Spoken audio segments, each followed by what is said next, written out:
If Tokyo represents Japan's future, then Kyoto embraces its rich cultural past. In fact, there is so much history to see here that it could be hard to know where to start.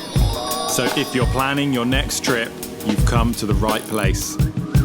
This is not just a travel vlog. This is an interactive video guide designed to get you the information you need as fast as possible. Use the time codes in the description below to get to the parts of the video that interest you the most. So if you need advice on cheap places to eat, hit the link. If you want to know how to avoid the crowds in the most popular spots in the city, hit the link. Or just sit back and enjoy the whole thing. My name is Ryan, that's me there getting chased by some hungry deer. Help! And this is Emma. And welcome back to the One Shot Adventures channel.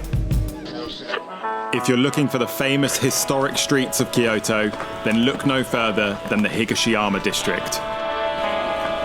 This is exactly how I imagine the streets of Kyoto. Home to tons of souvenir shops, shrines and cafes, it's all a bit busy and a bit touristy here. I mean, there's even a Tatami-style Starbucks. But the immaculately restored streets are well worth exploring. You can find some really cool experiences hidden in the side streets, like attending a traditional Japanese tea ceremony at Camelia. Unfortunately, the main temple here is under renovations, so it's completely covered by this sort of tent.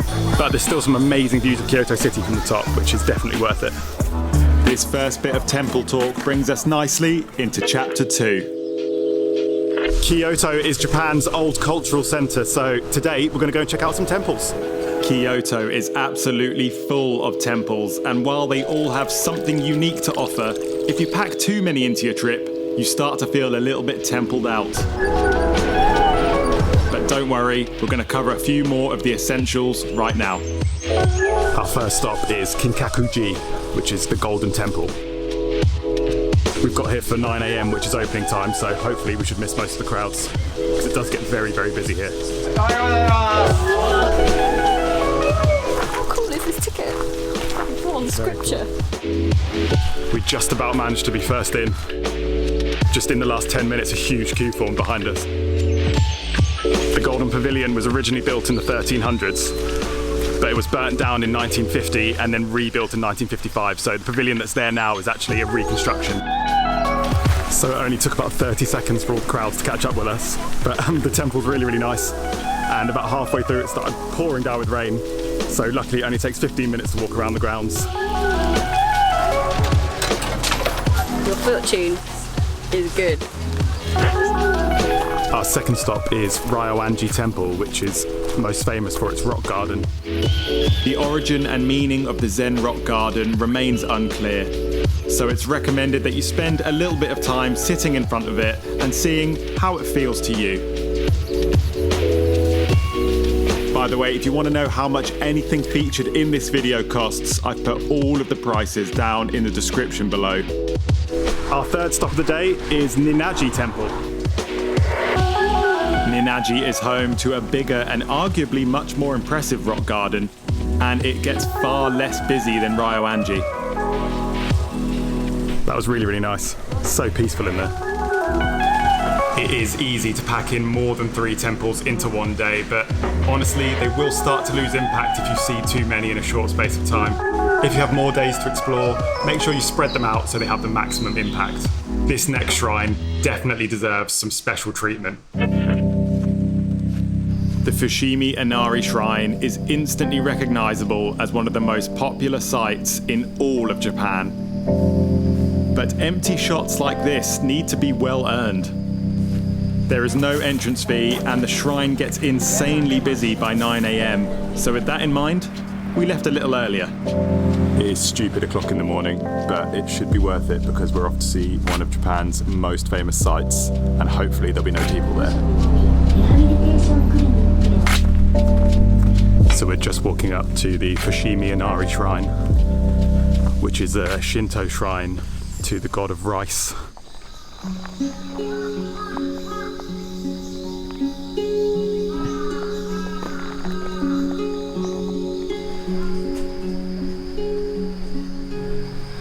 There are a few other early birds on the path with us, but for most of our hike we just saw bugs and cats. As well as the thousands of torii gates, you'll also see thousands of statues of foxes here.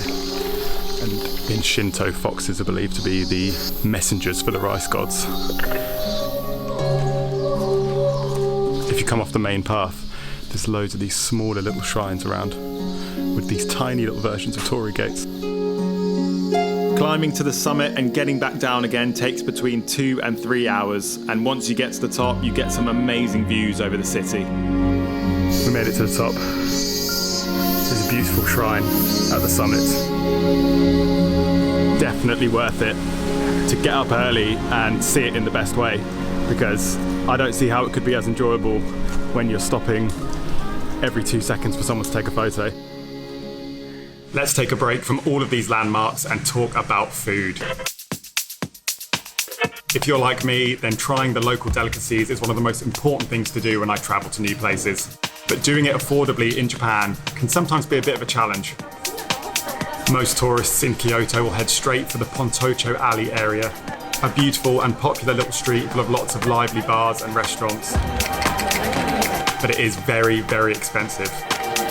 So if you want to keep your budget down, here are my top 3 tips. First, head over to the Nishiki Food Market. It's like one long tunnel, and then there's just every so often there's a road that goes straight through it. You can try everything here, from fresh seafood to cute themed sweet treats. So what is it? This is strawberry and red bean jam on a sweet dumpling. And I definitely recommend trying the okonomiyaki, which is a savoury Japanese pancake. It's like a sweet soy sauce on the top, and inside it's vegetables. Really nice. We spent a couple of hours here browsing all the stalls and trying all of the free samples. With only about £5, you can get a ton of food, which is perfect for a local lunch. To save money on meals, there's a really decent selection of ready meals and sushi rolls in the Japanese convenience stores like Lawson's, 7-Eleven and Family Mart. But if you want to get your hands on the freshest of sushi for a decent price, here's a good tip. If you head into a supermarket between 7 and 8 p.m, all of the sushi that they sell is discounted because they don't sell it the next day. We just got some great deals. For some budget drinking, head over to Kyoto's 200 yen bars, where you can get beers and cocktails for as little as £1.50. I love this. Give me a little private room, just for a drink. We found one of the 200 yen bars right next to one of Kyoto's most famous districts.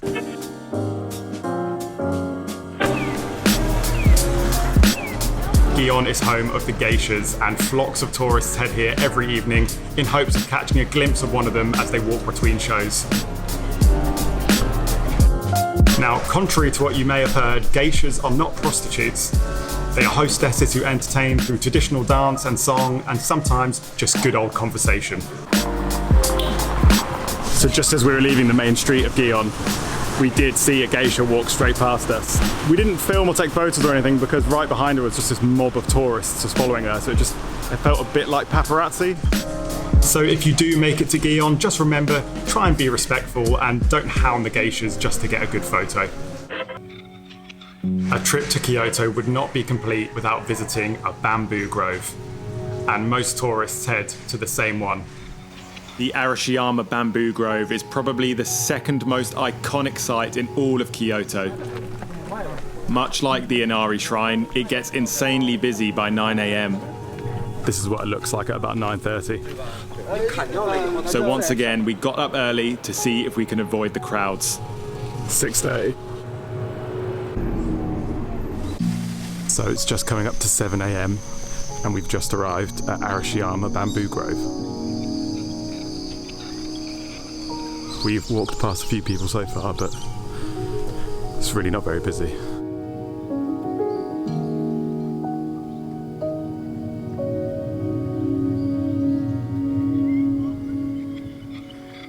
It is very, very nice here, very peaceful, but I'm not quite sure if it's worth getting up so early because it is very, very short, the actual path. I mean, you can sort of walk all the way through it in about 5 minutes.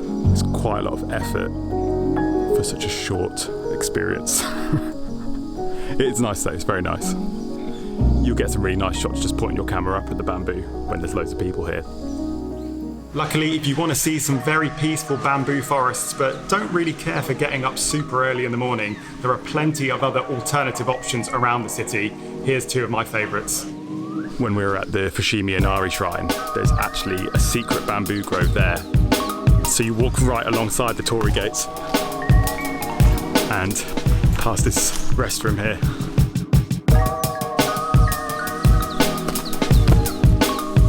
There's a few gates here too.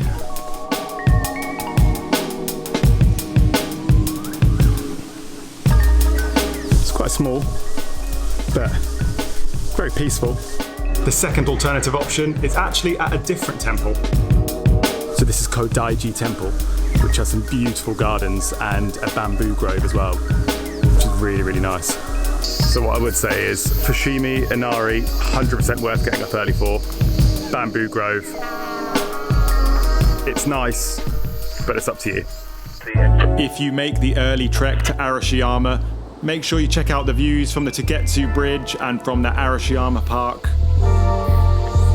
But the crowning glory is actually right at the end of the bamboo path.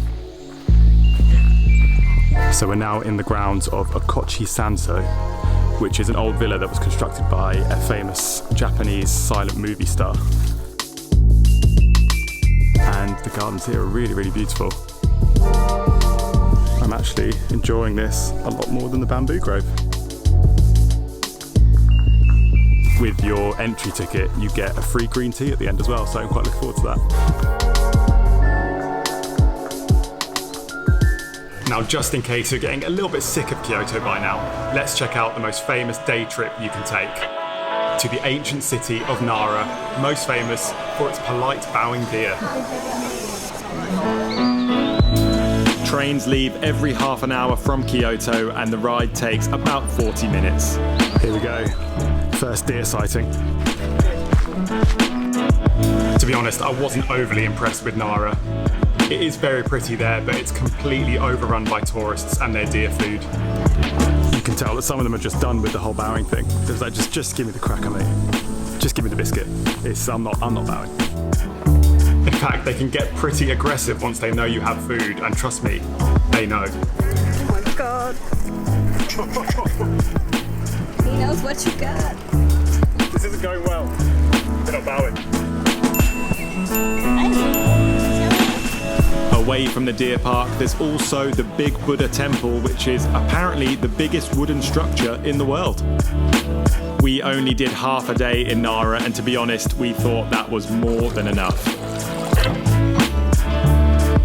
Kyoto is an incredible city with so many things to do. You could spend weeks and weeks there and still end up finding something new. I just hope this guide gave you a few ideas on where to start with planning your trip. And that is the end of our time here in Kyoto. The bags are back on and we're heading on to our next destination, which is Hiroshima. If you like this video, make sure you give it a thumbs up and make sure you subscribe to the channel too. I'll see you next time.